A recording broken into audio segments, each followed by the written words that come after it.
നടൻ എന്നതിലുപരി പ്രേം നസീറിൻ്റെ മകൻ എന്ന നിലയിൽ കൂടി മലയാളികളുടെ സവിശേഷമായ സ്നേഹം ലഭിച്ച ആളാണ് അന്തരിച്ച ഷാനവാസ്.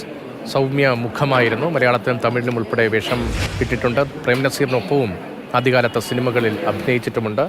എപ്പോഴായിരുന്നു അന്ത്യം സംഭവിച്ചത്? സംസ്കാരം ഉൾപ്പെടെയുള്ള മറ്റു വിവരങ്ങൾ എന്തെല്ലാമാണ്?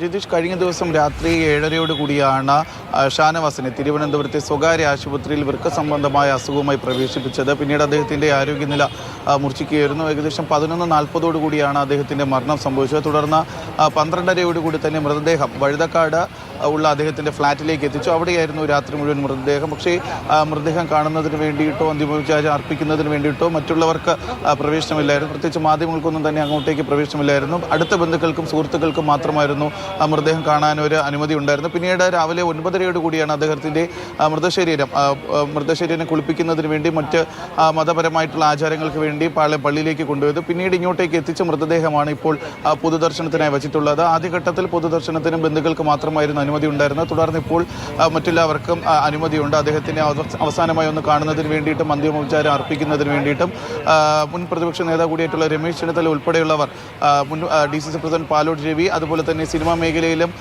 സീരിയൽ മേഖലയിലും അദ്ദേഹത്തോടൊപ്പം ജോലി ചെയ്തിരുന്നവരൊക്കെ ഇപ്പോൾ അന്തിമോപചാരം അർപ്പിക്കുന്നതിന് വേണ്ടിയും അവസാനമായി അദ്ദേഹത്തെ സിനിമാ മേഖലയിൽ ഉൾപ്പെടെയുള്ളവർ ഷാനവാസിന് അന്തിമോപചാരം അർപ്പിക്കുകയാണ്, അന്ത്യാഞ്ജലി അർപ്പിക്കുകയാണ്.